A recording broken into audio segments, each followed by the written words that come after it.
Tagal mo naman, tagal mo makabalik ka. O, pre, hindi sa siya eh, mga po. Grabe naman yun. Parang nawawala yung cellphone mo. Balik ako sa CR, pre, baka naiiwan mo. Uy, check mo muna dun, pre. Dala mo, kasi kailangan mo yun. Balik mo na. Napansin mo ba yung cellphone ni Prince, tol? Hindi, pre. Mamaya, baka nasa'yo, ha? Wala. Makakapanood ko. Hinahanap si Prince kaya dun. Sundan kaya natin dun. Wala, pre. O kaya maya-maya na. Hindi, hintayin na lang natin. Baka sa atin si... Ano, tol? Wala, pre. Wala sa CR. Wala ko sa ko naiiwan. Ano? Baka na-misplace ko din. Wala sa CR, tol. Wala rin dito. Baka tinago niya, tol. Dito, no? Mukha ba kaming kawatan? Di namin tinago yun. Loko-loko. Baka na-misplace mo lang, tol. Hindi naman. Dito sa bag niya, tol. Tignan ko nga, tol. Wala dito, pre. Sa'yo, pre. Patingin nga ako na sa'yo, pre. Oh, andito ah. Ikaw pala. Di pre, di ko nakita yung cellphone pre. Tingnan mo kay Kyle. Nakita ko siya kanina eh. Para tinignan niya yung cellphone mo. Tanungin mo lang si Kyle baka nandun sa kanya. Wala kasi sa akin pre. Hindi ko naman gagalawin yung cellphone mo eh.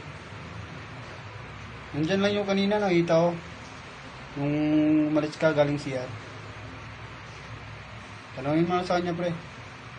Wala kasi sa akin eh. Pero siya yung nakita ko kanina. Tinitingnan yung cellphone mo. Baka nandun sa kanya. Sila yung pre. Sila ni Lopez. Tsaka bag ni Lopez yun. Posible din naman, di ba?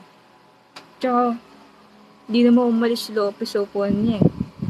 Posibleng hindi siya yun. Tsaka imposibleng hayaan yung makailam ng gamit ng iba yung gamit niya, di ba?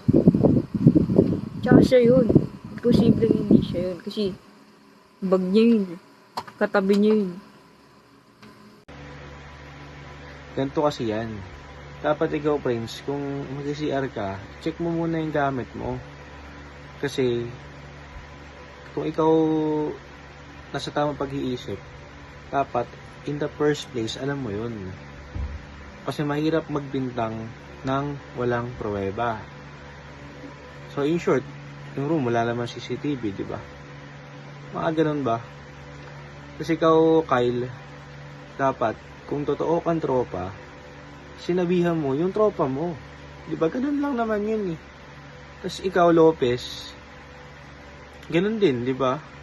Baga, dapat maging disiplinado tayo dahil tayo ay mga future law enforcement, di ba?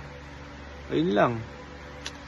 Ayun yung sabi ko sa inyo eh, di ba? Ayun yung mahirap sa panahon ngayon. Kaya dapat maging disiplinado ang bawat mga tao. Alam niyo yun eh, di ba? So, ayun lang. Ayun lang aking masasabi. Dapat maging masinop kayo sa mga gamit ninyo. Ayun lang. Kasi hindi nyo alam kung sino yung mga nasa paligid nyo. Kung totoo ba o hindi, di ba? Sa lahat yan. Sa lahat yan. Kaya dapat maging aware kayo sa lahat ng pwede mangyari. Na possible na pwede mangyari. Ayun lang. Kaya alam nyo na yung gagawin nyo sa susunod ha. Ayun lang ha. Sige.